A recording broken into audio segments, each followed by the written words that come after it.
3, 2, 1. And it begins. All right, hey, what's up, everyone? I'm Bravo alongside Sketch. I'm back in the Halo Livestream seat. And Sketch, I think this is the first time you and I have been back in the studio for a long time, right? A long time. It's been almost a full year, believe it or not. It was the Halo 15-year anniversary stream last November. All right, almost 1 year later, we're back at it. Heck yeah. All right, we got a packed studio in here with some awesome stuff on today's show. All in today's show, I'm going to be talking to Chris Lee as well as Tashi about Halo 5, eSports, and many things to come, and you have some guests as well. That's right. I got Quinn Deloyo joining me a little bit later, lead designer. We're going to talk about some weapon tuning. Yeah. All right. Hey, I'm going to say there's a few names said, and Quinn is the one that had, I will say, not only the biggest applause, but the only applause. Well, I have one more guest joining me later as well. It's none other than Bonnie Ross. Okay. People are very excited about your guests, so... No pressure, no pressure. You got good guests, too. They're going to be great, I'm sure. Okay. We want to thank everyone joining us here in chat as well. However, you're tuning in across Mixer, Twitch, and YouTube. Thanks so much for tuning in. We're going to have a great show here. I'm now going to bring Twitch? in Tashi and Chris Lee. Brian's going to be joining us here later on in the show. And we'll be back for more to talk about as well. But right now, we're going to bring in Tashi and Chris Lee. I want to give a shout out to everyone here in chat.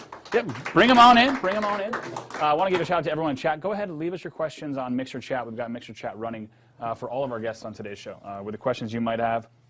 But we have some cool things coming up on today's show, some special surprises and some things that have been working on. So now please allow me to introduce Head of FPS Games, Chris Lee, as well as Lead Esports Producer, Tahir Hassan Jenkins, a.k.a. Tashi. What's up, guys? Hey. Awesome to be here. Chris, this is I think, your first foray in the Halo Livestream Hollywood basement studio. It's great to have you here. First day in the basement for the live stream, It's Speaking really exciting to be on the live stream. It's great to have you here. Tashi, it's great to have you here on our show as well. Yeah, it's great to be here. Lots to talk about today, and I still haven't packed for Denver. So when do you leave? Tomorrow morning. I think Tomorrow it's morning. 7 a.m. flight. So Plenty of time to pack. Wish me luck. I've missed a lot of flights recently. So.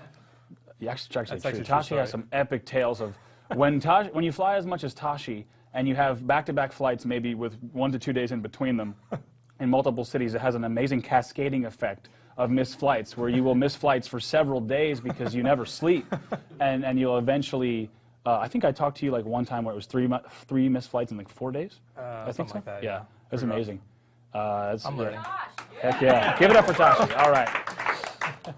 All right. So we got some really cool things to talk about today. The first thing I want to talk about, though, and one of the reasons for the show, of course, is we got Scorpio coming out. We've got a Halo 5 update coming out. A lot of things are in there. We're going to talk about all the stuff. Don't tell me it's just a 4K update. What I'm excited about is 4K.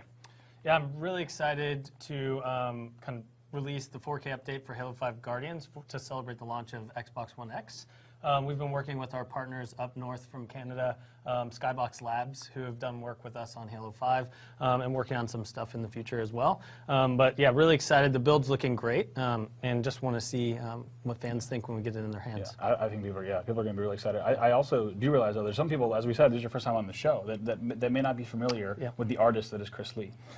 So for folks who don't know you and your history here at the studio, of course, dates back quite a while, let everyone know about yourself. Yeah, so my name is Chris Lee, studio head of the shooter team, which we just covered. Yeah, so Leave it alone.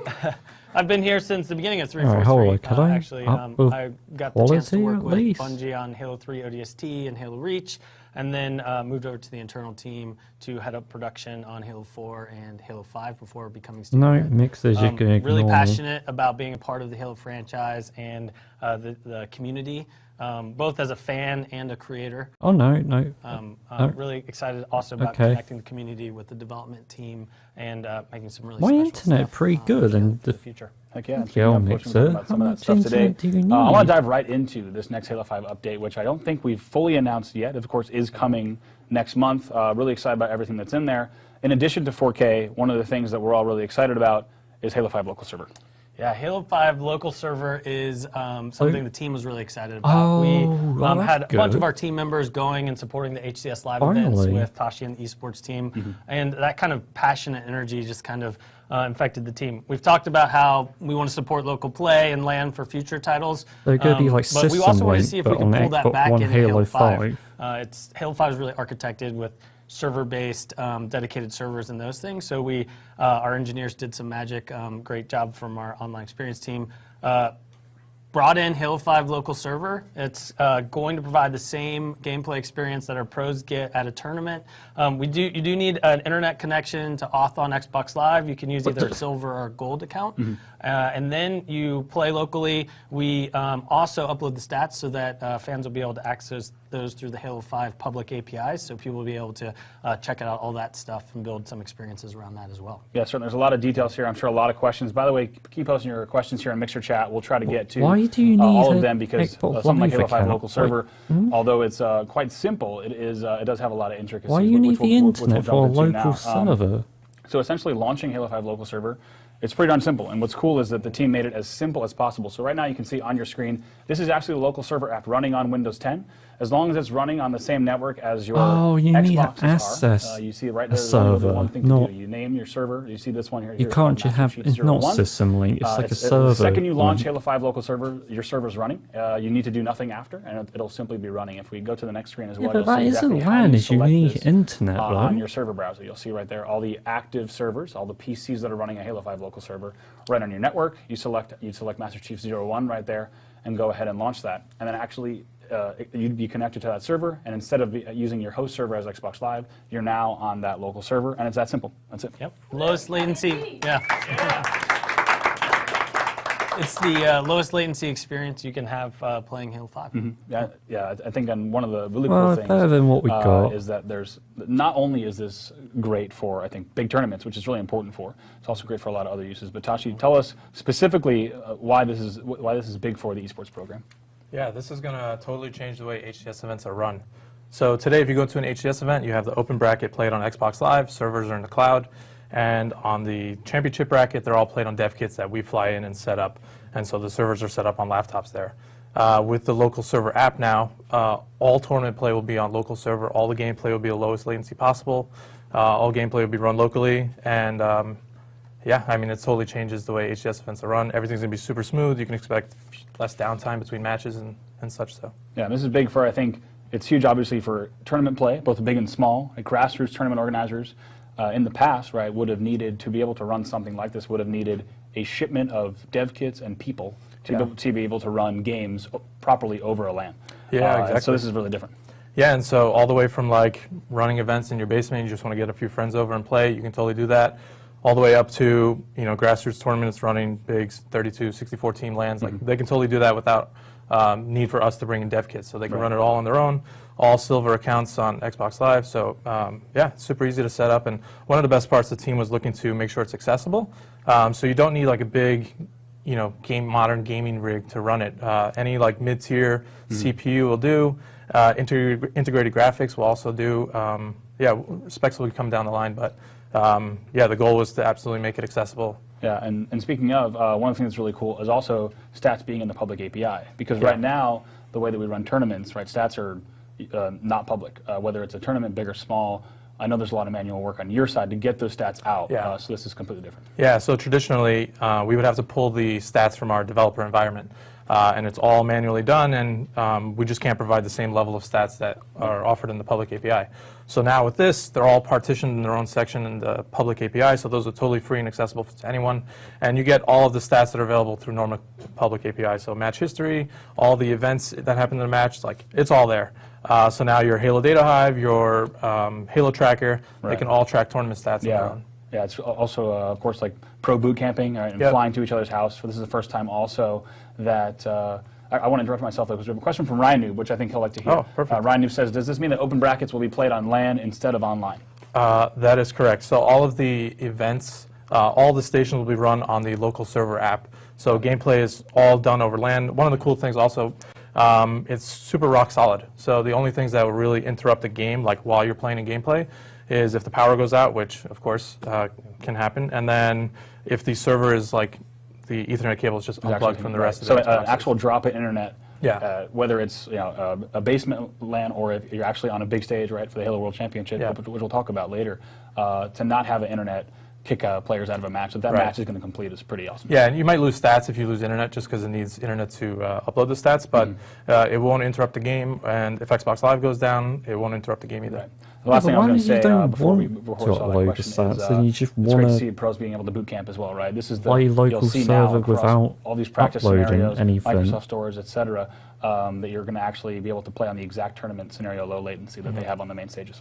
Yeah, no, it's really going to change the way everything. And I have to give a shout out to Mikwin because a few months ago, while this was in development, he said, "You guys should just release something so that we can run the server on our own laptops and everything." And I was like, "Yeah, we're working on that. Stay tuned." So, yeah, glad we can finally deliver this. But yeah, as Chris said, I want to give a huge shout out to the team upstairs, of course, who was able to put this together. Like you said, LAN being a really important thing for future games. But the fact that the team was able to bring everything back, I know it was a core team that that worked their asses off to put this together, so it's pretty special. Yeah. Heck yeah. Awesome. And I also know, Chris, that you got to head back upstairs as well to work on secret stuff that you can't tell us about just yet. Busy, you got to work on the secret stuff. Can't talk about it today. Okay, maybe one day. Yeah, one day. Awesome. But for real, it's great to have you on the show. Hopefully, we'll have you back here as well. So Awesome. Would love to be back. Heck yeah. All right. Thank you, Chris. Thanks. All right, folks, we got plenty more on today's show as well. You just heard about local server for the first time. There's going to be plenty more on that. As Tashi was speaking about earlier as well, lots more on specs, specifics. There's going to be an FAQ available both on Waypoint as well as in the Windows Store, just about the exact PC specs you want to have, et cetera, to be able to run your local server. But really excited to be able to bring that to Halo 5 this fall. Tosh, now you and I are going to be talking about content, which is pretty exciting. I know some things that you've been cooking up. You've been saving for this show, and then the first one we're going to talk about is skins. Now, before we get into the specifics of skins, tell us a little about the skins program for the esports team. What is it all about, and why is it a thing? Yeah, I don't so want to spend more money on skins. You know, the teams who invest, I already your bought Optic all of Gamers, them. your CLGs, your Evil Geniuses, they invest a lot of money in the Halo esports scene and all the teams and players. So we wanted to find a way to kind of help them recoup some of their investment. And the skins were a great way to do that. And so we released the first ones back in, I think it was June 2016. And we've done a few ever since, but we're finally excited to release some more. And to date, actually, we've paid out directly to organizations several hundred thousands of dollars. So it's been super successful thus far, and we're excited to kick it off with some more team orgs. So, yeah. All right, I'm going to let you do the honors. But before we do that, a good question is, how are these orgs chosen? You know, there's been several batches that have come out, several series of skins. When we look at this next batch of skins, how do you guys select that as an esports team? Yeah, I mean, it's very difficult, and the fans always tweet us, you know, do these skins, do that skins, and the way we look at it is kind of the longevity, how long a team has been investing in. They're not going to release it for free. They could release as well as ensuring again. that they're a top performing team. So those are the two main factors that contribute to why we choose the skins we choose to work with. Without further ado, I'll let you do the honors. What's skin number one? Cool. So the first skin is Luminosity Gaming. More packets that cost $10. Just like the other skin packs, it's an assault rifle, it's a Magnum, and an emblem. Do a DMR. Yeah, I mean, do a BR. Super excited to partner again with Luminosity. Right. Yeah. I know this has been all the ones we're going to talk about today have been widely requested. These are some of my favorites. Do an some great designs SMG. that are coming up, and we're seeing the mixer chat as You well. get more Some people saying, value thumbs up. For and, $10 if you get 5 skins instead of just 2. Nice. LG, yo. I think that's excited, right? Yeah, that means excited. that works. But yeah, of course, people who want to rock the LG logo. Okay, that looks. That actually looks really We see good. some people asking for some team-specific skins. I'm not going to say the names just yet. A few on screen that I see. Yeah, we'll get to them. But we're going to get to those. All right. You just saw Luminosity. Tashi, what's number 2? Cool. So it looks like in the mixer chat, Tammy wants Splice. So Tammy, you got Splice. All right, heck yeah. Splice skins are coming. Really excited to partner with the Splice organization. Vincent and Kyle have been amazing to work with. Yeah. And these skins might be one of my favorites that we've ever released. I have to say the splatter, the Splice splatter pattern is probably. Honestly, and probably the ones I'm going to be rocking first.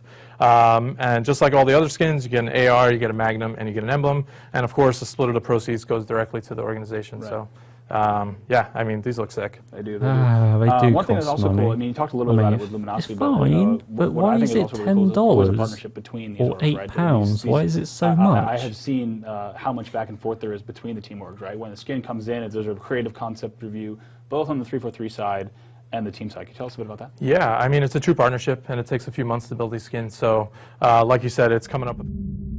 But and kind of deciding, okay, which do we want to use as the base version, making tweaks. There's certain guidelines because of all the different attachments on our skins, so just making sure we provide those guidelines to the orgs. And okay, that's yeah, I think ultimately where we landed is something really special. Yeah, it's that's a better improvement than the last sometimes, one. Right, the first skins that come through, right? Everyone's kind of like, you know what? I think we could do this better. Maybe the team. Oh, look at Fearsome, man. He ground pound, he zoomed back out. Kind of creative vision is different for the skins, and those will just get tossed out, right? And it kind of starts over. And I think it's cool to see that both sides are, like you said, it's a partnership to get those. Yeah, and I think we've been really just pushing each other to do the best skin possible for the fans. So I think I love where we landed, honestly. And I think we have one more team skin for today. One more. For the last one, of course. So this is probably the most requested team skin that we've had. It is none other than Straight Rippin'. Yeah. So this is a huge one. It's been really great to partner with Tom, T-Squared, and the Straight Rippin' organizations to come up with this design.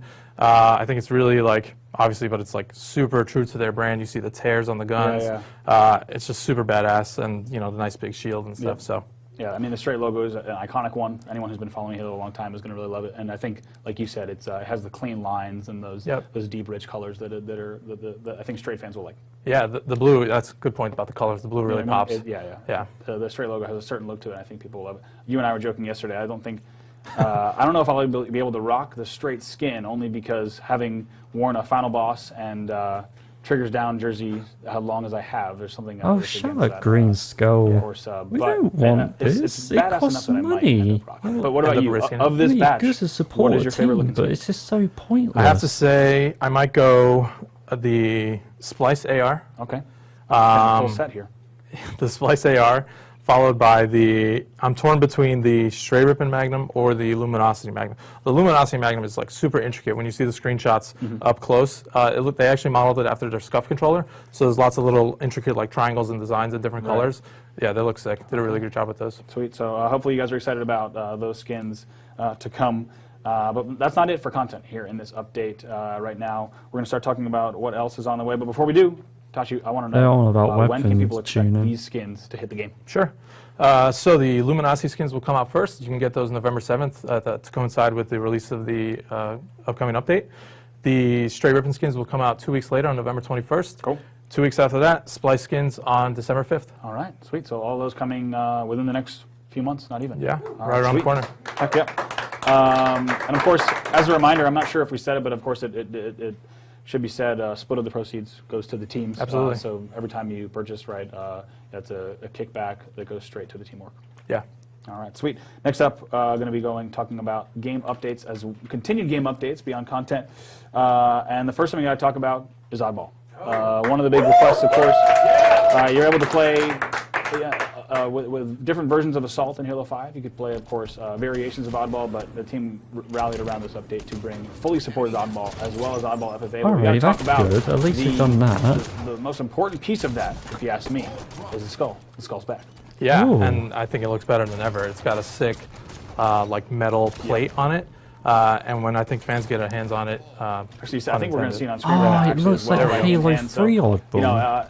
I've always said you're not playing Oddball unless you got a skull in hand, right? and it's so awesome to see that the team not only brought back the skull, but you're also going to be seeing new medals. You're going to be hearing new VO. Some of that VO was premiered, I believe, in the Halo 3 Classic playlist. You might have heard that in the Oddball game mode in there.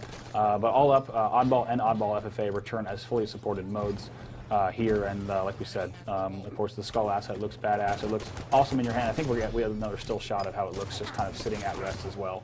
But Oddball will be coming with this update as well. I'm excited to see it played again. It's going to be cool. I think there's a lot of maps where it might play cool. Yeah, I'm excited to play too, and you can notice when you get your hands on 4K, you really see the difference in the skull itself. Another look at the ball here sitting as that's still on truth. It's pretty fantastic. We'll cut back to this Plaza gameplay here. We got some people in the room. We got some people playing some recognizable faces. We got Dursky, Neighbor. We got let's see, Strong Side, a few others on the sticks. And getting some gameplay in here for a first look at the new Oddball. But we got to talk about some other custom game options that are coming to not just Oddball, but some other modes as well. So not only do we have the new Oddball skull asset, but also coming are, of course, you can choose ball type. You can choose between the classic UNSC ball that launched with Assault, or you can choose the skull. Now, I'm not saying I'll judge you if you play Oddball with the UNSC ball, but I will absolutely judge you if you don't play it with the skull. But the option is there if you would like. Be careful, though. I can only recommend one of those two.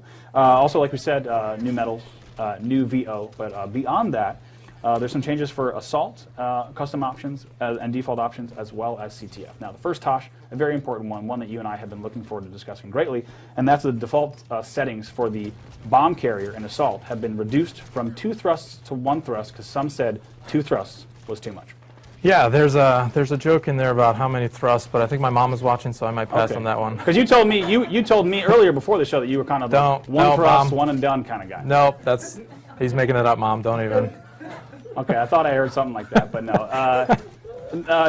All jokes, no. Some jokes aside, 2 thrusts was a lot for the ball carrier. The bomb carrier. So it has been reduced to default single thrust to not make that the bomb carrier, overpowered. Next one is going to be a big one as well. Assault damage upon explosion is back, which was a big community requested one. Yeah, absolutely. When we did the HCS settings, when we were testing out ball, one of the consistent feedback we got from the players was you need the bomb to explode and kill the people who are arming the bomb. So that's in there now for the next update. So, so it's going to add a new dynamic to Assault. Anyone who's a fan, of course, of classic midship bomb, warlock bomb, sank bomb, that explosion radius, it does make a difference in gameplay, right? You kind of got a beeline out of there. Yeah, you need your routes. You need to know exactly where you're going. Exactly. So it's great to see that back. As you had said, we've seen feedback around that, and that's one of the other things that makes Assault. So great to see that. Lastly is that flag carriers in CTF are going to have the option for Flagnum type in custom game options. Now you can choose between a default Magnum as well as the Gunfighter Magnum. So just something else to toy around with as well. I'm going to make sure you send us your questions on Mixer about everything we've talked about so far, as well as more that's yet to come. I haven't seen too many questions here about Oddball itself, but keep those coming. We'll make sure that we take a look at those. T-Lock24 says, loving all these new additions. Glad to hear it.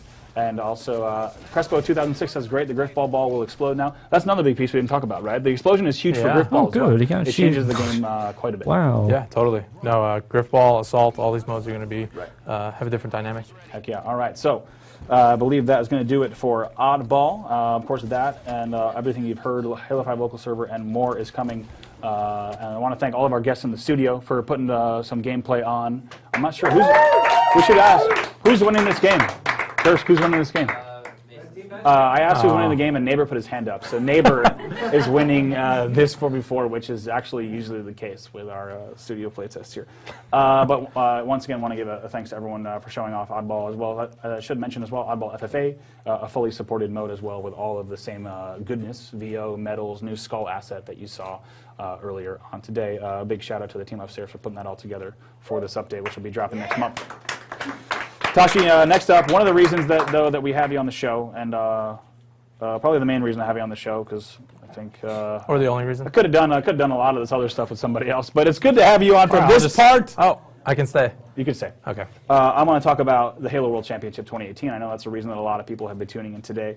But before we dig into the specifics, let's talk about the journey so far. You put out a blog last week. Tell us about kind of where you guys have been. Do commentary and be like, so coming up in November, it's going to be the 3rd birthday of the Halo Championship Series. So pretty incredible landmark. And the blog was really just to look back at all the amazing events and moments and stuff and all the shows that the players have really put on. When I think back to HCS Season 1 Finals on Halo 2 Anniversary, that epic Losers Finals with Noble Black and CLG.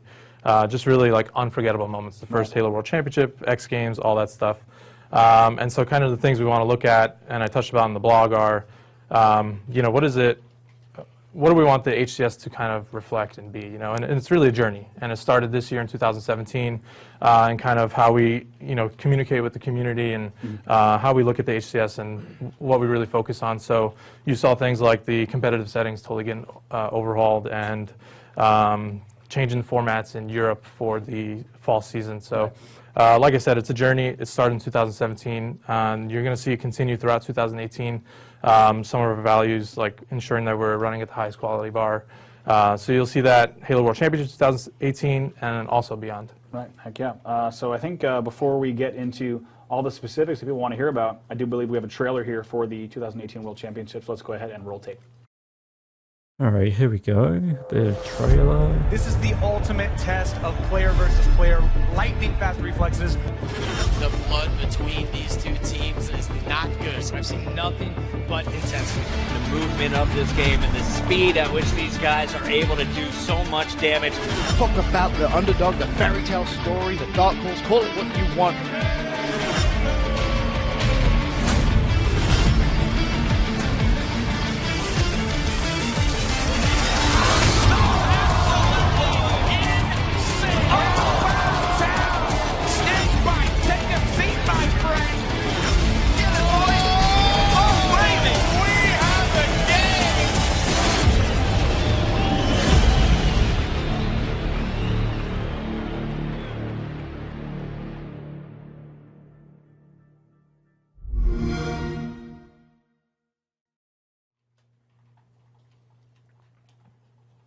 All right, so of course, lots to come here in 2018 for the World Championship. I think the biggest thing we saw there in chat was the hidden Xperia cameo. Everyone really loved that. He made it into the trailer. He made it, Xperia. But now let's talk about, let's get into details, Tosh, right away. The first thing I want to know, regions. Who's playing in the World Championship? Yeah, so you can expect competition from North America, Latin America, Europe, and Australia and New Zealand. Those are big 4 major regions competing. And we're looking to do live events in each region. So to kick things off, we'll be in North America, and that is going to kick it off with an open event. And then we'll go on to, that'll be a 50K open LAN. We'll also have a 5K free-for-all for anyone who wants to just come compete in a free-for-all, don't have a team, whatever the case is, just come join the community, hang out. Next, we'll move on to Latin America. And so this is a 20K LAN in Mexico. Again, another free-for-all, 5K for anyone who wants to come compete. Really excited about that one. Yeah, I mean, it'd be great to go. Last Worlds this year was my first time in Mexico. It's fantastic. I mean, the passion, the excitement, all the teams there. The food, yeah. The food, yes. Everything was, the tequila. Everything was fantastic in Mexico, and the competition certainly is included in that. It was a great event, so excited to go back to Mexico. Yeah, for sure. Next up, we'll be in Europe. So this will be a LAN in the United Kingdom. This is going to be a 25K open LAN, and so the Latin American one and the Europe are going to be kind of the gates to get you into Worlds. So those are your main regional finals. They're open regional final qualifiers there.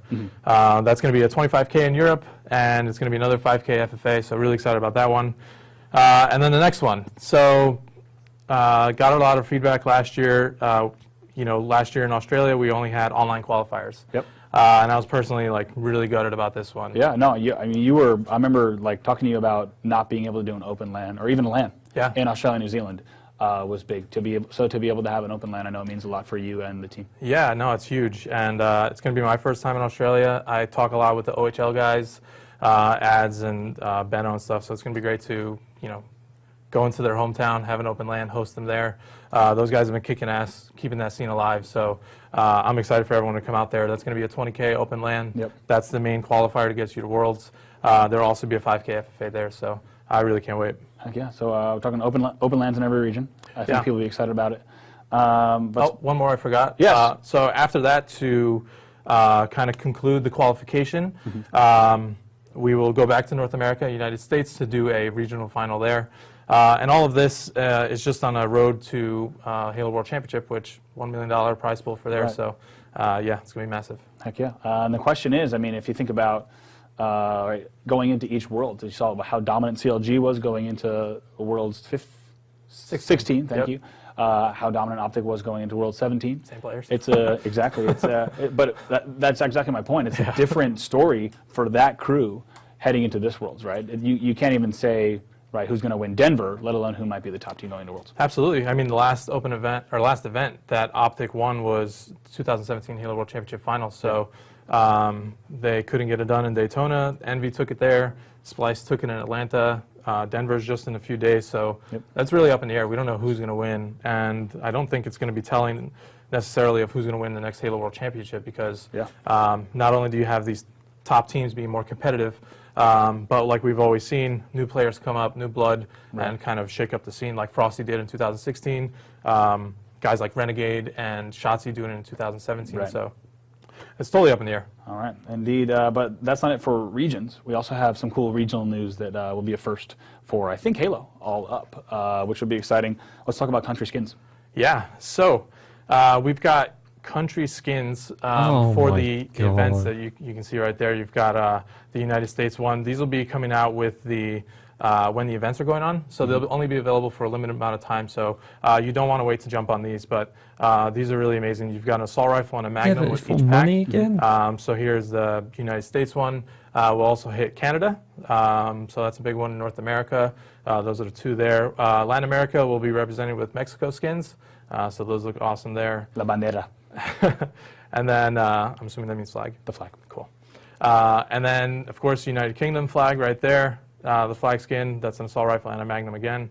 And then finally, Australia gets its own skin as well. So, yeah, each major region will get their own country flags to represent. Right. Yeah. Heck yeah. And when do you get those again? During each open event? Yeah. So during each event, there will be they'll be available for a limited amount of time. Yeah. Cool. Heck yeah, I think people will be excited about the country skins as well. I think we had a card up there. We should get back into finals, though, Tashi, because there's some big news about finals. Nice. Specifically, the one that I want to call out, of course, is number of teams. Yeah, absolutely. So Halo World Championship Finals 2017, we had 12 teams. Increasing that now to 16 teams, so we're really excited about that. And, you know, have specific format details are still to come, still to be announced, but excited to bring that back up to 16 teams. That'd be great. As well as, like you said, $1 million prize pool, and really yet to see who might, to take this tournament. Really is up to anyone. We see some people with Fireplace Hype in the chat. Let's go. I thought I felt that, actually. I was like getting warm on the back of the head, right? Oh, I wasn't yeah. actually Wow. wasn't actually sure what was going on there. But I think people are going to be really excited about country skins of these. I don't actually know which one is my favorite as well. Of course, the U.S. skin. I know you're a Spanish speaker, so I'm sure. It's very kind of you to say that I'm a Spanish speaker. I saw you at the event. I tried. But I have to say, I think fans, of course, from Mexico are going to love that flag. They go nuts about absolutely everything. So it's going to. We already see some people in the chat getting excited about those. The basement is on fire. That's right. The Hollywood basement is now on fire. But I think everything is back to normal here. So I think we're good. Put it out. Last question, Tashi. Last question on the Halo World Championship. Of course, and it's a big one. When can you tell us about partners? Yeah, so Denver's just in a few days, so the fall season will be concluding this weekend. And you can expect in just a few weeks, we're ready to announce who our new partners are. Okay. So not quite ready to reveal that just yet, but season is ending in just a few days. Yeah, I know people are excited to hear about who's going to be running tournaments, so we'll stay tuned for that. Anything you can share about what might come after Worlds? Let's see. I guess Microsoft Store? I'm thinking what can come after Worlds. I don't know if you can tell me what's coming after Worlds in the year. Yes, absolutely. So like I talked about in my blog, one of the key things we're focused on is getting back to doing open events. And you see that throughout the Halo World Championship 2018 roadmap. And you can absolutely expect that after 2018 Halo World Championship Finals for the rest of the year. And in 2017, players received $1.8 million in prize pool. You can expect that again in 2018, so we're really excited about that. Awesome. Heck yeah. All right, I believe that does it for the Halo World Championship for now. I know you've been saying that there's going to be quite a few more info drops over the next few months. Yeah, absolutely. So more news coming this fall, so definitely stay tuned for that. Awesome. Heck yeah. And as we said earlier, we're only a few days away from Denver. You had mentioned that you're not really sure who might come out on top, but of the big three, any pick? Put me on the spot? I'm going to put you on the spot. Any pick from you? So Envy went undefeated in the season. I don't think I've seen a fire from them like this, probably since Daytona when they went on an incredible run there. So they're looking really hot. I think if they can be hot during the tournament, they absolutely can take this. I know Miquin has been firing the teams up. I talked to him a bit about that, or his players up. Can never count against Optic. Those guys are just too good. They're way too practiced. And I know that like the top teams haven't been necessarily scrimming or streaming, so they can keep their strategies hidden. So I'm excited to see what new crazy stuff these guys do. Same with Splice. They haven't been scrimming, from what I hear, Optic or Envy. Yeah, which is keep their new strats. Which is interesting, right? Because it's been years since we've actually seen that. I think back in the day, throughout Halo 2 and maybe even more specifically Halo 3, there were players that when we were landing at a house, we were not allowed in the basement to watch the matches because these teams were so competitive. And a lot of teams, once again, if you go back a little bit further to Halo 2, some teams would never scrim online. Yeah. And I think for a few years that's kind of been diluted, right? Everyone kind of scrimmed everyone, but it's crazy to see how tight that top 3, top 4 is, and how everyone's kind of not willing to give an inch now. Yeah, it's super competitive, and I think with so much money on the line, any little advantage can get you the lead in a match, in a game, especially with the stuff Splice is doing, finding out new jumps, new angles and stuff. Right. Like, those are secrets that you pull out on a Game 7 or a Game 5, and it totally wins you a tournament. So they don't want to reveal any of that. And I'm excited to see what those me too. crazy bastards come up with. I hope the young guns of Splice have some surprises for us in Denver. It's going to be fantastic indeed. Before we wrap, though, I do want to talk about what's coming up for Microsoft Stores. Tell us about the program and what's next. Cool. So, yeah, I accidentally spoiled it earlier, but the Microsoft Store program... I think I spoiled it like 10 minutes before you did, too, so okay. sorry. Oh, we're good. Yeah. Okay, perfect. So, yeah, Microsoft Store tournament, we kicked them off in August. And they've been absolutely amazing. We've had each month thousands of players and fans flocking to their local store to play, participate, hang out.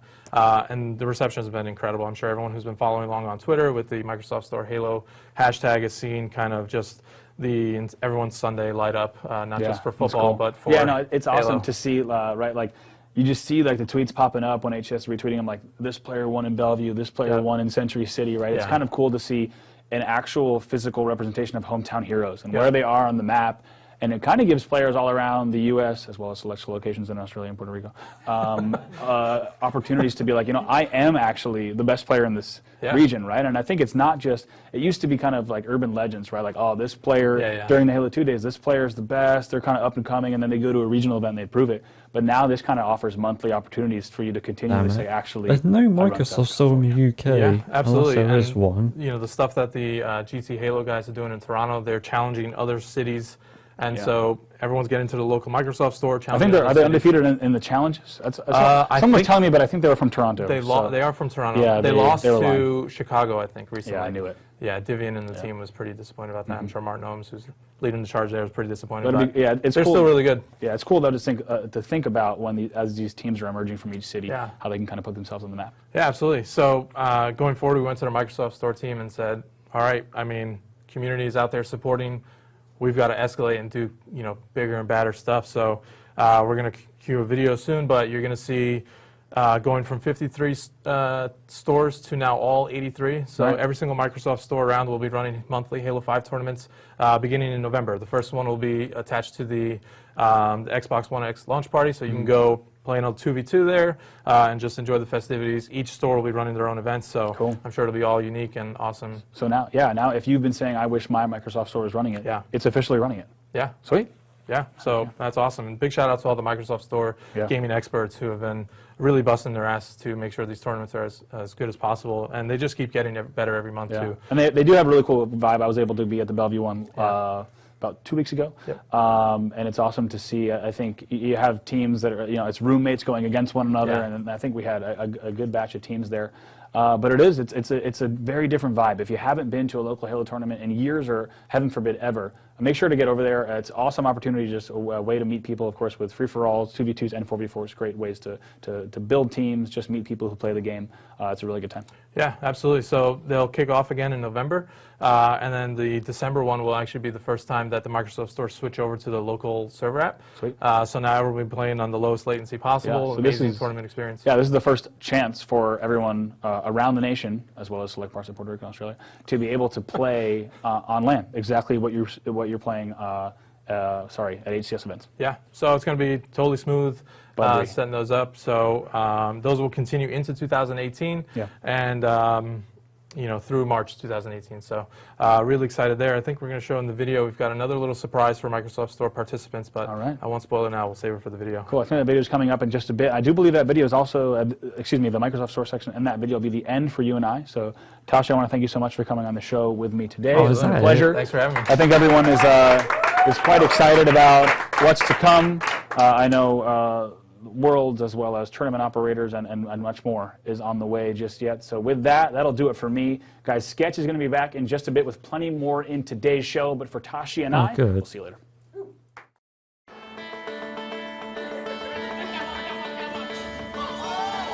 Hey everyone, my name is Tahir Asajekic, better known as Tashi. Here with my good friend John Fallout Kefalukas from the Microsoft Store team.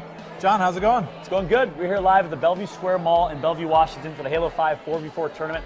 Looks like the action's heating up behind us, which is awesome to see. Having a good time today. Awesome. You know, back in August, John, when we started working together, we set up to do these monthly Halo 5 tournaments. What's the community reception been like so far?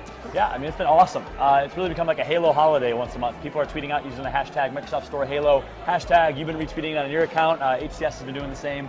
It's really awesome to see a lot of Halo local communities start to gather and form and grow, kind of like the old school days back in the Halo 2 days, which is awesome to see. So it's been a lot of fun. And because it's been so great, we came to you and said, okay, John, we want to do more, we want to go bigger. What can we do? We're going bigger, safe to say. So I'm excited to announce and kind of tease the fact that starting in 2018, in January, we'll be doing more of the same. So we'll be expanding to all 83 stores. So if you're one of the 20 or so stores that were not participating, you will be participating in January, which is really great. We're going to continue to grow, continue to get better, and then I think there might be some additional hints and teases along the way as well. Blue team, are you ready? Thumbs up. Red team, are you ready? All right, start it up. Let's get this thing going here. Match number 3 here at the Microsoft Store. Ladies and gentlemen, give it up for our competitors. Give it up for Microsoft Store Halo. Let me hear it. You guys having a good time today? You know, in the November Store tournament, it's part of the Xbox One X launch. Tell me a bit more about that one. Yeah, so that's awesome. So Xbox One X launches November 6th. As you guys are all aware, we're hosting midnight launch parties at every single one of our stores. We got approval to include a Halo 5 tournament as part of those midnight launch parties. So from 5 to 9 p.m., you can play in a 2v2 Halo 5 tournament. And then from 9 to 12 p.m., you can actually participate in a Xbox One X Forza 7 launch party experience and take home a Scorpio that night as well, which is really great. That's awesome. So later this fall, we're actually launching the Halo 5 local server app for Windows 10 PCs. This is just a simple application you launch on your Windows 10 PC, allows you to connect with your Xbox One console so you can play Halo 5 locally. So in December, when you go to your local Microsoft store, instead of having the game server in the cloud, it'll be right there in the store with you. So you're telling me for the very first time at a local event, you can participate in the Halo local server app at the Microsoft Store in December? That's right. That is so cool. It's been a long time coming, I know, for the Halo community. Super excited and honored to be able to feature that for the first time at a local event in December. We've also got more surprises coming, John. We've got this exclusive Microsoft Store battle rifle skin. How can people get it? Playing here. So if you compete at a local Microsoft Store starting in January, you can take home a weapon skin. This is amazing. We cannot thank you enough, 343, for doing this. We partner with a lot of different games. This is the first time ever there's exclusive in-game content for participating in a Microsoft Store tournament. The thing is sick. It is awesome. So thank you so much for that. Absolutely. You can pick that up starting in January. So John, not only can you play Halo 5 at your local Microsoft Store, but you also get to play the newly announced Halo Recruit. Tell me a bit more about that one. Yeah, super excited. I had a chance to stop by the studios at 343 Industries a few weeks ago and try it myself. And as someone who's a very big competitive console shooter player, it fuels my competitive need in mixed reality, which is awesome. So you can go to your local Microsoft Store during a Halo event, or really at any time. You can try out the Halo Recruit mixed reality experience in the Microsoft Store as well. It is awesome. Get your hands on it yourself. You'll see for yourself. Well, John, we're really excited about what's to come. For all the latest Halo news, be sure to follow @HCS on Twitter and keep it locked to halo.gg. Okay.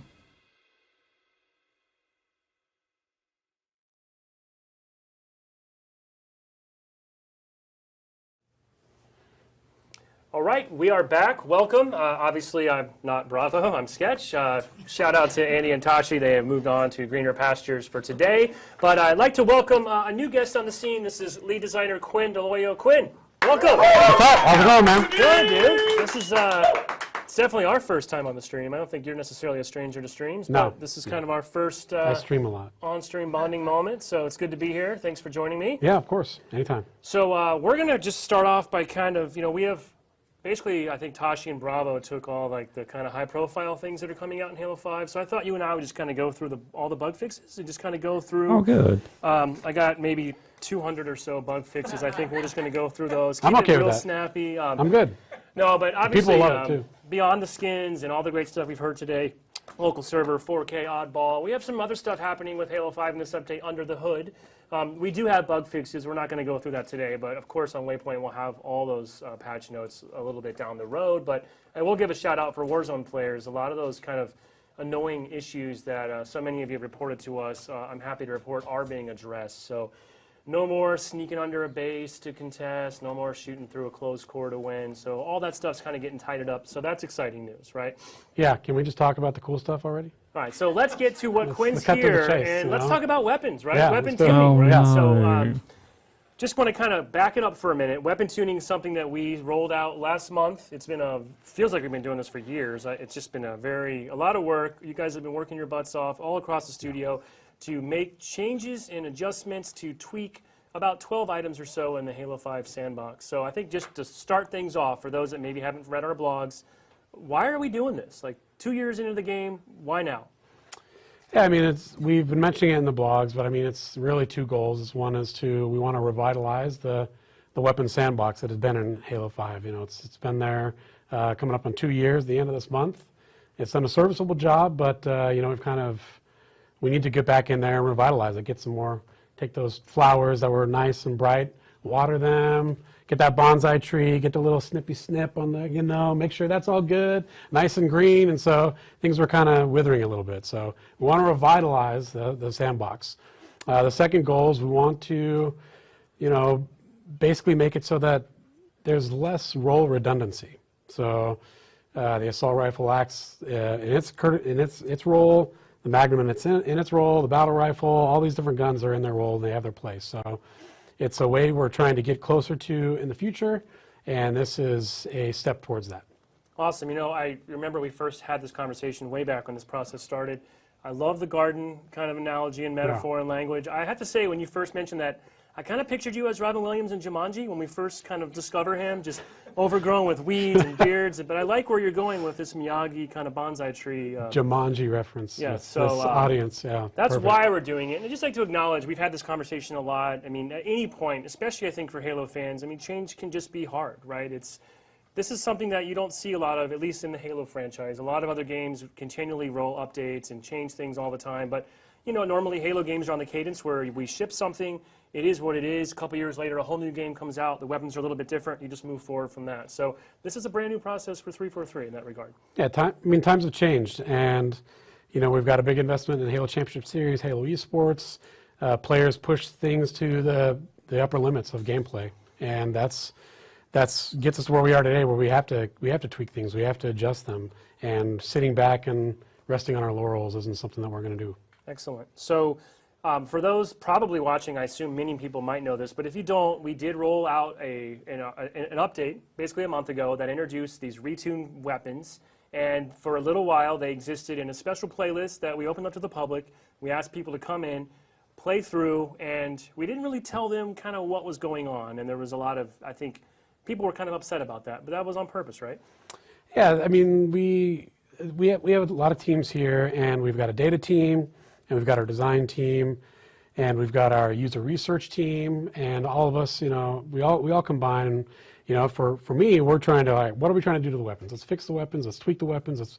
Let's do things to them to make them more fun, more balanced, all that. So that's mainly what we worry about. Then we've got our data team that says, okay, well, in order to help you test and tune these things, we need to do some things in a certain manner that helps us so that we can give you the best information. So part of that is we didn't want to create any bias. We wouldn't want to come out and say, hey, we changed the bolt shot to do this, and therefore go check it out and tell us what you think. Well, then if we already tell them what has changed the bolt shot, that it's not really easy for them to get back to us and tell us their honest feelings. And we also didn't want to change behavior. So we wanted verbal feedback, but we also didn't want to change player behavior. And if that could definitely change player behavior if you're like, oh, you buffed this gun, now I'm going to go get it more. Absolutely. And we didn't want to do any of that stuff. So we apologize if that was kind of confusing to a little bit of some of you guys, but for the sanctity of the data and everything, we wanted to keep it a little bit hush-hush, but as we go forward, and we're going to update and release, and this upcoming release will divulge the information and the actual changes. Yeah, so I think we've been kind of talking about dubbing that Operation Deep Dive, where we don't have time on today's stream, but between now and November 7th, when the update comes out, we're going to get back together. We're going to go through as much detail as we possibly can so people really understand what we had in the game that shipped, what they tested in the tuning test, and then what's actually going to be available in November. So I did want to actually spend a little bit of time. I picked a couple weapons based on sort of what I had felt were the most, where we got the most feedback. Looks like we're going to jump in and start with the Gunfighter Magnum. So this we rolled out in the tuning test. Also in conjunction for that playlist specifically, we changed the loadouts to include this, so a lot of people got a chance to test out the Gunfighter. So specifically, what were you guys thinking? What were your goals for adjusting the Gunfighter Magnum? Yeah, we were definitely testing it out to see it more fitting in a loadout or a starting weapon role.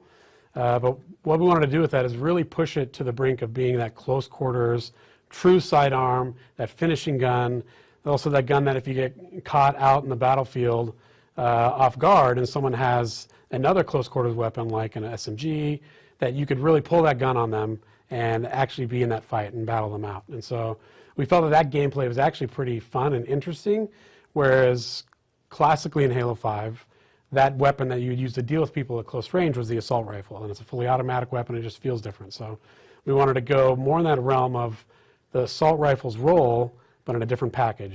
It's a pistol, a sidearm, and it's semi-automatic. So that was one of the big goals, is let's push it into that role even more so than it was as the rec variant. Awesome. So I think overall a lot of things about that tuned update worked out pretty good in the test, but you guys did, based on feedback, based on data, you have gone back to do another bit of iteration. So what we saw in the playlist is not necessarily what's going to be coming out in November. So could you just kind of quickly walk us through what's changed, what will the Gunfighter be when we get our hands on it in November? Yeah, so without going too deep into it, which is Operation Deep Dive, that is a hashtag. Coming soon. Operation Deep Dive is going to be coming later, okay? So without going into that too much, but it's going to be different. We saw that, it just wasn't snappy enough to bring out, to get that gun out like that and pull it on someone. So we increased that speed to its ready time, its reload time, and then we made it even a little bit more accurate. And also we upped the damage just a little bit too, so you can clean up people a little bit more and just lay down more damage. Cool. So we'll be looking forward to see how that lands in November. Now let's move on to our next weapon. It looks like we are looking at the railgun right now. So this also got a lot of feedback for us. I think the changes made in the tuning tests were kind of significant, jarring to some players. But Yep. quickly take us through what were your thoughts behind it? What was the team trying to accomplish by adjusting the railgun? Yeah, so the goal for that weapon was to, when it came out, and over the course of these couple of years, now it's been playing, we found that it's just become that snapshot weapon. It's almost like this close quarters gun that you charge into a base, especially on Fathom. You go in there and you just clean out people really quickly, and there's not much of a balance or, counterplay to that person that has that weapon. They look at you and they charge it up really quickly and they zap you and you're dead. And it's also frustrating because it's just one-hit kill, like you get deleted from the map. So the goal was, all right, well, let's make it more this, instead of that close quarters weapon, let's make it more of this deliberate. You have to post up somewhere, almost like a sniper rifle type of weapon, but not as far range without that scope advantage of a sniper rifle. So the goal was, all right, let's try to make that charge time, the time to charge to you can fire, let's increase that or lengthen that out. And then in actuality, what happened there is the time was so drastically increased that in the heat of battle and the freneticism of Halo combat, players, you couldn't even charge it up enough time and you'd die a lot of the time. So that was the most jarring aspect of it, how difficult that was. And so I think from there, what we've tuned in that is we've taken that time back a little bit down. So the time is a little bit longer, but not as crazy long. And also to give you a little bit more leeway, you could hold the charge a little bit longer as well now. Okay, cool. So I think kind of somewhere in the middle, essentially? Yeah, somewhere in the middle. Okay. I mean, because that other time is like, if you actually did get that charge in the tuning version, as soon as it got to that charge, that thing fired. And so it was like this perfect storm. You had to line up everything to even be effective with it. Gotcha. So I'm going to backtrack for a minute here, and I may have missed this on screen. If I did, I apologize. I wanted to talk about the battle rifle, because I think out of all the weapons that we changed, that is the weapon that received the most amount of feedback. And I think that's... Looks like we got a fresh shipment. This is a fresh shipment right here. I thought we'd have you just tune this in real time for us, kind of show us how you do it. If you, for example, wanted to reduce the spread, so you just turn that screw right there, right? So this comes right out of these crates here. This is a fresh shipment from Mizraya Armory, right, for all you lore nerds out there, a.k.a. China. Right here, see, I got this screwdriver, see? Oh, you are going to, all right, we're doing a cooking show, but we're just tuning weapons. Tuning with Quinn. This is my tuning screwdriver. I take this around the lab. People are play testing. They got their battle rifles. And I just slam this into the monitor, and I'm just tuning this bad boy. And we go through monitors, and it's rough on the play test lab. I'm sorry for James Bakich about damaging your monitors, but that's kind of what I do. So we got this guy. And this is your standard issue BR-55 heavy barrel service rifle. Of course. Right? Of course it is. Easterling's over here, right? What? Oh, it's an 85. Oh, we're being sorry. told. Sorry. Oh, you had me. My bad. I didn't know any better. My bad. Grim Brother 1 over there got me. Anyways, yeah, so this guy, this is a meme now. I want to see how far you go with this. I want to just see how far we go with this. No, so this is, when we put this guy out, the tuning version of this, the Oh, god damn it. time of the bullets in each burst was so close that it almost seemed like it was a DMR. Yep. And so we took that burst and elongated it a little bit. So now you could actually hear the separate bullets, that 3-round burst. So that was really good. That received good feedback. We felt good about that.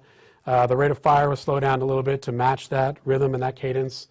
That was all good. Where we ran into some problems was in live fire, in the game, out in the wild, it wasn't as consistent.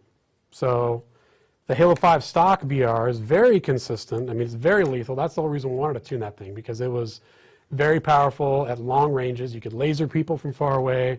And again, we wanted to get this guy more in line with a starting weapon, similar to what we were doing with the gunfighter. And in order to do that, we needed to bring its range in.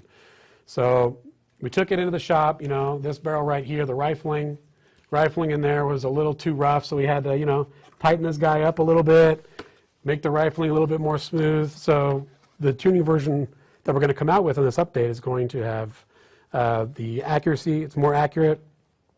We also changed so we had some reports from the screen shake being a little too much, which is the muzzle climb, the recoil, all that. That got brought back down. And so we kept the cadence, we kept the rhythm, the burst, all that. We also brought in the red reticle range just a little bit to keep it more in that mid-range, so it's not as lethal from far away. Cool. And that's what we're going to go with. Awesome. So we'll look forward to seeing what players do with that BR when it comes out in November. But in terms of all the feedback about it felt too inconsistent, too random, sounds like you and the team are all over that, and we're feeling pretty good about this next version. We hope you will too. Kind of want to move through this really quickly. I just want to very, very quickly touch on the assault rifle. I found another prop for that. We don't need to go through that whole shtick again, but, you know, holding a weapon. Well, Grim Brother wanted to make fun of me, and then, yeah, don't even try to go down the lore path this time. So the assault rifle, another sort of really iconic weapon in the game, big implications across all the game modes. Also got some changes in the tuning test. I think some of it landed as you intended. A few things maybe didn't. What can we look forward to changing for the assault rifle? Yeah, it's just quick and dirty with this. I mean, we had this guy, the tuning version of it. We made it so that the inaccuracy went out really wide, much wider than default Halo 5, because we wanted to get people to play with it a little bit more, I guess responsibly is the term. Like, that sounds really heavy. Use your AR responsibly. Yes, responsibly. So you're not just holding the trigger all the time and your shots are going crazy. So it's like, all right, I need to have that feathering a little bit, you know, just the light, you know, feather. Take care of that thing, right? Okay. And so when you have someone at far range, you want to be very responsible with it. And so in hindsight, you know, we thought that I was just getting a little too cute with it, you know. And we was like, hey, it's an assault rifle. What's that fantasy of the assault rifle for Master Chief, for Halo, all of that. And in a multiplayer setting, it just wasn't really getting there. And even the cadence of it was sounding more like other weapons, because it was like bursting and all that. So we want this weapon to be more of like, it's that true triggers down rifle. You grab it, you hold it down, and you go. It's that chopper. So just some of the quick tunings there. You know, we made the accuracy tighter so it doesn't get as wide when you go full triggers down. So that's brought in more. And to counter that a little bit, each bullet does less damage. So less damage per shot, but more accurate. So you just need to keep your reticle on the target. And we even upped the rate of fire just a smidgy, just a dash, cool. To compensate for the lower damage and the higher accuracy.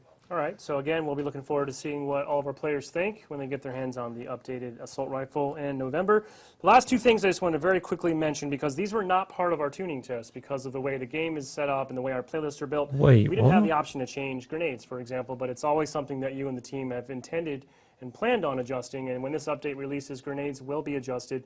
First off, quickly, tell me about the frag grenade. what's changing and why? Yeah, the frag grenade has there's a few reasons for that. We wanted to make it so that there's a little bit more reward for accuracy when people use them. So we brought the radius down a little bit, and that has some other nice effects where there's less using the. God damn it! Radius, and the really radius is actually so large. It was larger than like the rocket launcher, for example. So that's been brought in to tweak that a little bit more.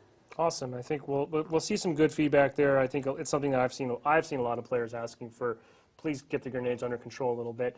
And then quickly, splinter grenades, also something that the team's been talking about for a long time. I know that conversation goes back to a lot of HCS feedback, but even throughout all multiplayer feedback, there's been comments about splinter grenades. Again, what's changing and why? Yeah, that weapon and grenade has been getting feedback from everyone, and the main role of that grenade is to be an area of denial type of grenade. It's not meant to be this grenade that you use to directly remove someone. This burst damage, that's more in line with what the frag grenade is supposed to be. The splinter grenade is supposed to be you throw it, it deploys, and while it's deployed, you don't go in that area. And so what we did with that is the initial explosion, we took that damage and we took it down quite a bit. So when you throw it, it's not going to be as lethal on that first explosion, but it will still be just as lethal when it's fully deployed in its deployed state. Okay. Well, we'll look forward to seeing how that rolls out. And again, we've mentioned this, but all these weapon changes plus a bunch more we haven't talked about today because we generally feel like what was released in the test worked pretty good. Yeah, sorry, I'll change it. No, definitely not. We've got things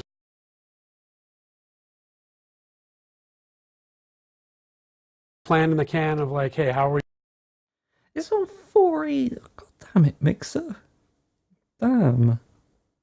To update these things, we're going to monitor them. Same teams that were involved last time with the data team, user research, all that. We're going to be monitoring and playing the game, looking at that, and anything that we feel is out of line, not working properly, then we'll adjust it. And that's something that we're committed to, that we feel really good about, to make sure that this isn't just hey, we're going to drop it off and then walk away. We're committed to it, and we're going to still look at the weapons and update them and keep them in a good state. To keep tending that garden. Awesome. Well, we don't want to let our garden overgrow, for sure. So, no, we do not.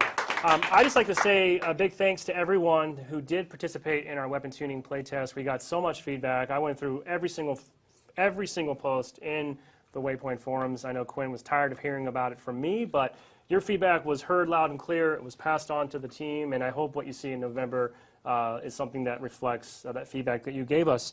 And like we said, we'll have more details to come, so stay tuned to Halo Waypoint. And in a minute, we're going to go live over to our museum to get in the Halloween spirit. But before we do, I just have to ask those in chat. When we come back from Halloween, I'm going to be joined by Bonnie Ross, head of 343 Industries. That little fire thing that happened earlier, that's part of one of my shticks for Bonnie. So just do me a favor, don't mention it in chat, please. I don't want her to know about it. I want it to be like a genuine surprise, okay? So you'll understand when we get there. So we're going to go over, check out some Halloween. We'll be back in a little bit. I'll be joined by Bonnie. Thank you, Quinn. Thank you. I'll be right back.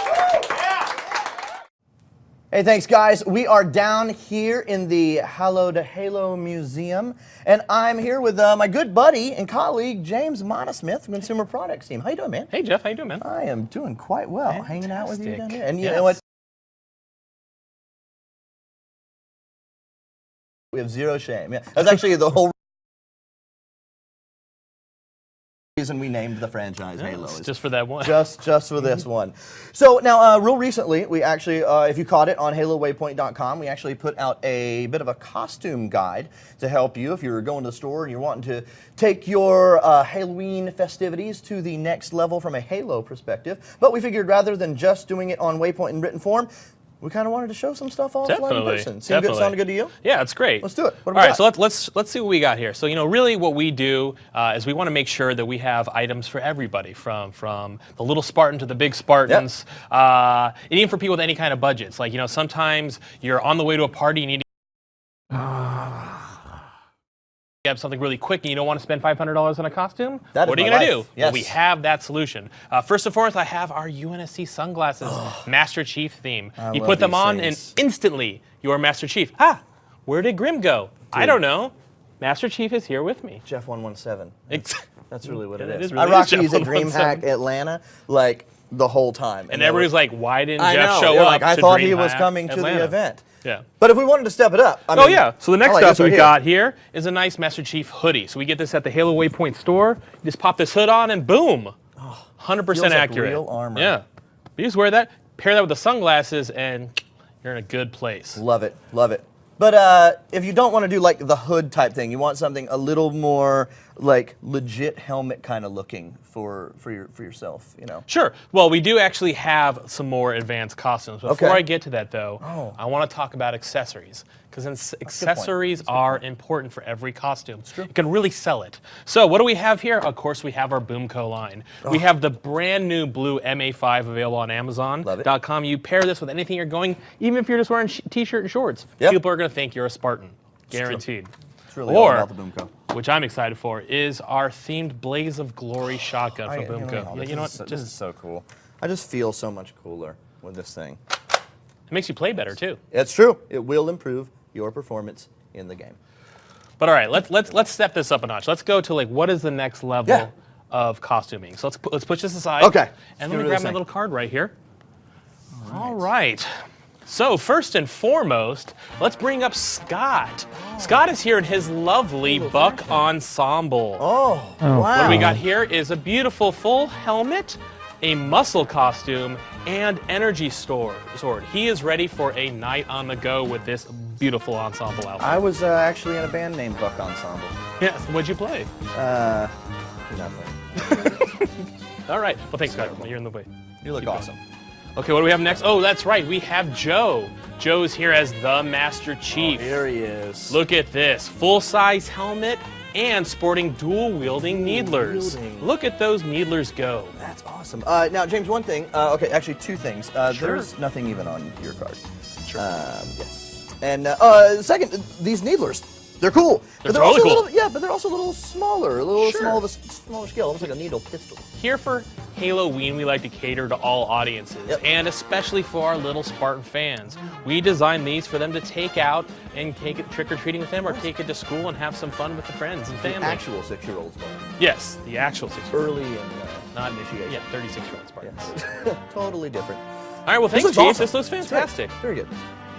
Now, speaking actually of which, we have another kind of sneakily creepy behind you is our Cortana costume. That's actually not just a museum piece right here. That's actually a purchasable costume that you can wear, Yeah, right? this is available at spirithalloween.com, exclusive to them, and it is a full Cortana outfit that you can get and sporter. It doesn't come with a wig, but you get the full skin, which is great.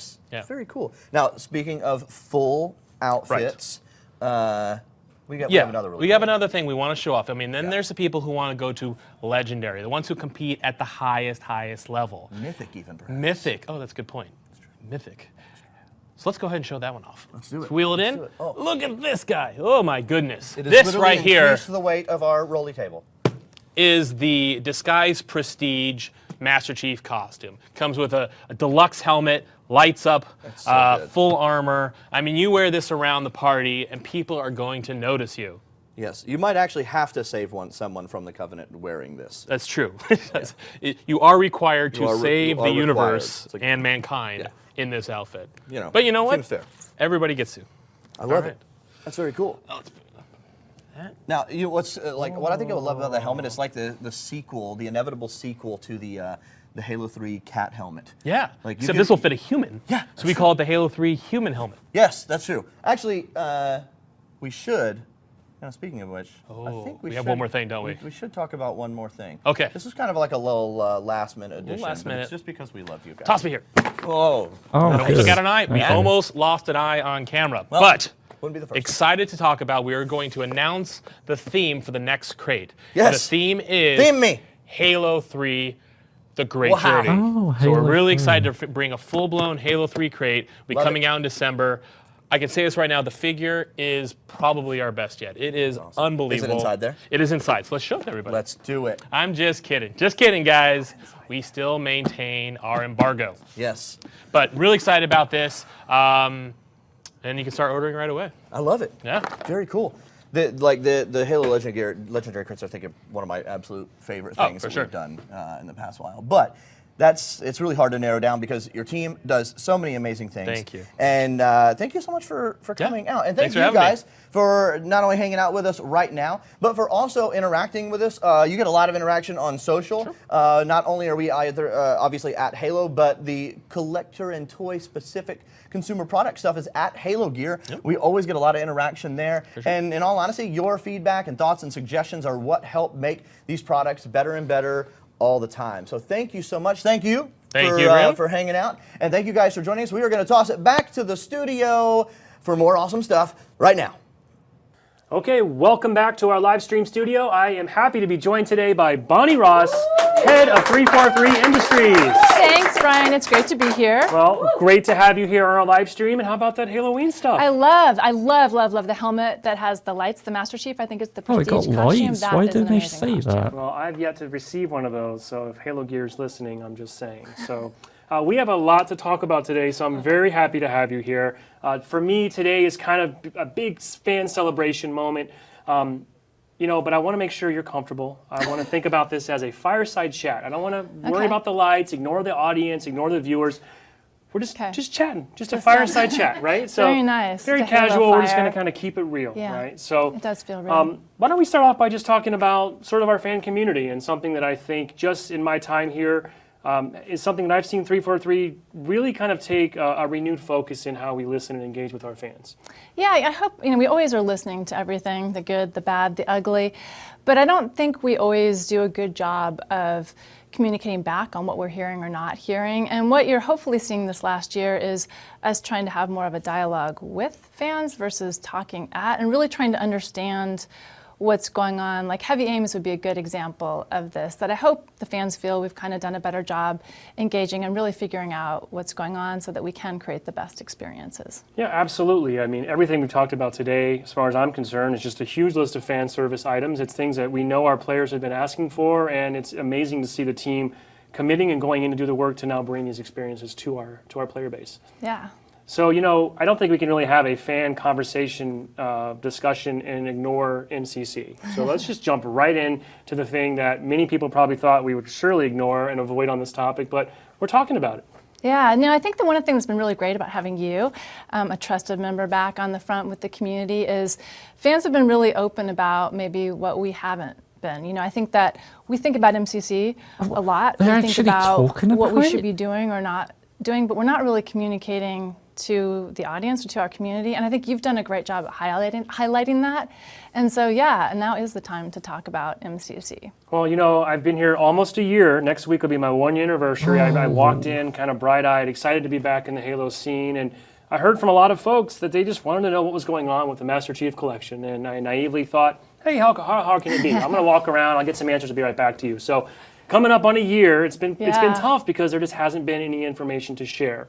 But I think today we're going to change that. We are, and I would just say that I think that seeing the community through your eyes and that we haven't been communicating, we've just been silent on this topic, has not been great. It's caused a lot of frustration, and I do apologize for that. And I want to make sure as we go forward, that's something that we do fix, even if it's half-baked or we don't know exactly what we're doing, having a better dialogue with the fans to kind of update them. For us, we have been looking at when the right opportunity is to upgrade MCC, and when we do it to get the maximum benefit, we do feel that we want to move it to the latest platform updates so we can take advantage of all the great stuff that the Xbox platform team has done. And MCC is 6 engines. It's not an easy thing to move over, and there's a lot of risk, which doesn't mean we shouldn't do it. We were a little bit more cautious about when we should do it. So I think from what I've heard in our discussions, sort of with the upcoming release of Xbox One X, it just presented a new opportunity that a new console, along with all the platform updates that you've mentioned, kind of now makes an MCC kind of revisit a lot less risky and a lot more viable in terms of what we want to do and what we actually can do. Yeah, and I think for us it was looking at, when we look at Xbox One X, it's an opportunity to take our current gen portfolio and enhance it across to give a better play experience and it looks better on everything we're doing. And Master Chief Collection should definitely be part of that. So this is the time that we're going to crack it open, move it over to the latest game operating system, which has amazing improvements to matchmaking, which we'll benefit from. And now's the right time, and we're pretty excited that we're going to move the whole portfolio forward. Well, awesome. And I think another new feature that didn't even exist back in the day is this concept of allowing us to flight a title out into the wild, right? So we're actually going to be tapping into our player base and asking for their help throughout this process. Yeah, we've got a team right now that's already working on moving MCC forward, and we're partnering with another external team. But one of the things that we're going to try and do is have a much more open dialogue with the community, and flighting is going to be part of that. So probably sometime next spring, you'll start to see the latest builds of MCC, and I hope you guys will help us out and give us some perspective on what's going on. Awesome. Well, we'll of course have a lot more information and all the details as we get a little closer and those plans get baked, but great news for MCC fans to look forward to early next year. As we're talking about Xbox One X and new opportunities, of course, there's also opportunities as we think about Halo 5 and Halo Wars 2. Yeah, I think we talked about it a little bit earlier that Chris Lee and team, along with the partners Skybox, are bringing Halo 5 to 4K and enhancing it. It's going to look better, play better than it has before, and it looks amazing. You've seen it, and it looks really great. Yeah, I mean, I'm biased, obviously, but on that 4K OLED TV, it's stunning. It is. Can definitively say it will look better and play better on Xbox One X. Yeah, and then something else I'm super excited about is local servers, which I think is sort of a grassroots to multiplayer that fans have been asking about, that we wanted to get in earlier, but it's in now. I know the eSports team specifically, and even our partners at Microsoft stores, and even just down to the most grassroots level, being able to play Halo 5 in the same room without having to have enormous bandwidth requirements is kind of getting back to the roots of what Halo multiplayer is supposed to be. Yeah, it is, and I'm excited we can do it now. So let's talk about Halo Wars 2, because I know we'll also have a couple cool things coming out for Xbox One X as well. We do. So in a couple weeks, we have an update to bring it to 4K, HDR, and then we're also adding Arena. So again, sort of really focusing on sort of a grassroots tournament structure in Halo Wars 2 as well. So I know since I've been here, there's been one thing Halo Wars 2 fans on Windows 10 specifically have been asking a lot about is, wouldn't it be great if we could also play online together with people in Xbox One? Yeah, and so we've been working on that sort of behind the scenes, and we just ran a test this last week, and so far so good. So that is going to be joining the next update, and you guys should be able to play together across Xbox One and Windows 10. Well, that is awesome. So you just heard it here, folks. Breaking news, crossplay coming to Halo Wars 2 on Win 10 and Xbox One.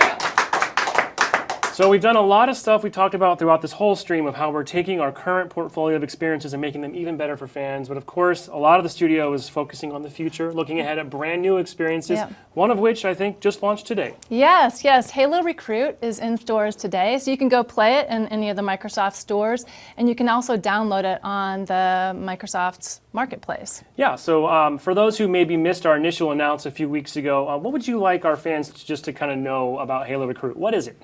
So it was an opportunity for us to sort of experiment with Microsoft mixed reality, and it is not a game, but it is a super cool experience that enabled us to kind of see what Halo might look like in mixed reality. It's about a 5-minute experience. 5 minutes? Kiki Wolfkill, who's head of Transmedia team, her team partnering with Endeavor One have put it together, and you've tried it. I mean, my favorite thing is, like, when you see Master Chief and you see the Warthog, it really illustrates the potential of this medium, and I don't know what your thoughts, but I thought Absolutely. it was super cool. I mean, the first time I put the headset on, I'm literally standing in the Halo universe, looking up at an Elite, and just to kind of be in that real scale inside the universe, for me was pretty awesome, and I'm hoping we'll see more of that in the future. Speaking of, though, we also need to probably talk about the next real Halo FPS title, which first we should clarify is not a mixed reality experience. No, the next Halo FPS is not VR. So we weren't at E3, obviously. We know some fans were disappointed, and we talked a little bit about it then, but can you tell us anything about what fans should know, or can we reveal anything about the next Halo FPS title today? Yeah, you know, at E3, I said this as well. We want to give the team and the studio time to build the right next FPS big experience. So you're not going to hear much from us for a while.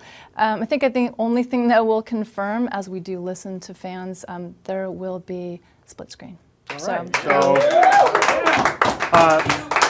Safe to say that's a feature that we heard a lot of feedback about, I think? Just a little bit of feedback. All right. So but we awesome. did listen. Great news, great news. So lots of amazing updates to our current portfolio, cool things on the horizon like Recruit, and then of course when the time is right we'll have more to say about our next Halo FPS title. So, you know, I think one of our final things we want to do today, we talked about on these streams, we always like to give away a prize. Yeah. It's kind of obligatory. So you're here as our guest of honor. You should have the honor of giving away a prize. Earlier today, I put out a call on Twitter, asked folks to submit questions, and if we picked their question, we would reward them with a cool prize. Nice. Of course, we had way more than we could actually get to today, so I apologize. Hopefully, maybe we'll come back later. We'll have a chance to do some more. But we settled for this question from @HoloDrone, who asks, what's something from Halo 4 or 5 or your time at 343 that you're really proud of that doesn't get talked about very often? Settled for a question. I think that's a really good question. So I would say there's multiple things, but maybe one of them would be around Halo 4. We shipped Halo 4 at the last year of the console on an older engine, and I think that the work that the art team and the tech team did to push performance and graphical fidelity forward is pretty amazing at that time in the life cycle, and I would argue I think it's one of the best 360 games, looking 360 games out there. So I'm super proud of that. No arguments here. You know, I mean, they didn't ask me, but I'm just pretty proud that it only took me 357 days to get an MCC update for our community. So this goes down in my book for sure. So let's bring over our special guest and present our amazing prize. It's going to go to @HoloDrone. You said you like the Prestige armor? All right. We've got some Prestige armor.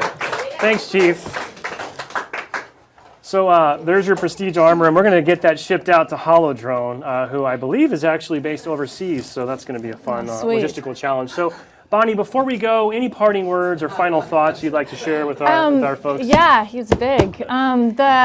So one of the things I would love to say is just a shout out and thank you to the community. We, the team came up with the idea of the Relief and Recovery Rec Pack, that all proceeds go to supporting many of the tragedies that have happened over the last 3 weeks. And so far, I think we just got word in it's about over 150,000 that has been earned already, which is amazing. Yep, and 100% of those proceeds will go to disaster relief efforts, and that pack's going to stay available and on sale all the way until next Monday. Yes, it goes right through the HCS tournament in Denver this weekend, but thank you guys so much, and I hope you keep purchasing and we can give more to help all the people in need. Thank you. Thank you, Bonnie. Thank you very much. And thank you for tuning in. That just about does it for us here at 343. I want to give a big shout out to all of our crew here behind the scenes. Yes, thank you.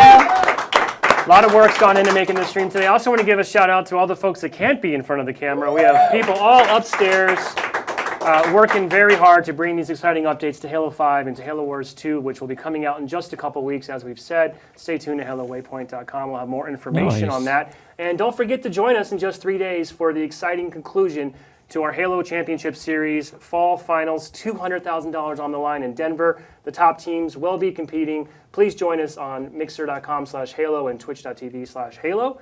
We'll be going all weekend long. And on behalf of everyone here today, thank you for joining us. Thank you. Happy Halloween. Okay. So yeah, that was pretty good. I mean, there wasn't a Halo 5 update, which was kind of a disappointment. There could be more paid hold on, let me turn this down a little. Yeah, there could be more rec packs that you have to pay for. There could be a local server that you have to use the internet for, which is a bit... But the thing is, it's better than what we got. And then Halo, you know, HCS or whatever, you know, they're still continuing that. Microsoft saw now they're going to have most of them, or all of them, in America hosting Halo 5 tournaments. And the biggest feature of them all is that they actually mention Halo Master Chief Collection for the first time in like, I don't know, years. Like, actually properly address it, not robotic replies on Reddit. Actually reply, actually saying like, during spring, they actually release an update of some sort at some point. It might get delayed. It might come out early, who knows, depends. But yeah, they want to work with the community on this, even though they went silent for 2 years. So it's an exciting time for Halo fans, but at the same time, it isn't, because there isn't anything going on with Halo 5 apart from weapon tuning. Weapon tuning's okay, but if they lean to the side too much, they might slip off the edge. I mean, say that I love Halo, but the thing is, the game that's keeping me playing Halo right now is Halo 5. Some people Halo Wars 2, some people it's Master Chief Collection or a backward compatibility game. But the thing is, it's like there's not much content out there. And all they're doing as in like skins, for $10, £8 a pop per pack with just 2 skins, including an emblem. But yeah, it was decent. I actually enjoyed it. And I actually got noted by Bravo a few times in the chat, which, I feel like the first ever live reaction I ever actually got on, not Twitch, Mixer. But yeah, it was decent, and it wasn't the stuff I came for, but it was the stuff that I went into and got something different. And yeah, I like it, but I still really want to see more Halo 5 updates. Hopefully that 4K update, they will release more stuff. I hope they do. So yeah, I've been Crespo, also Hunguru, and I hope you enjoy the stream and me writing to chat. Yeah, it's been good, been great. Thanks for watching.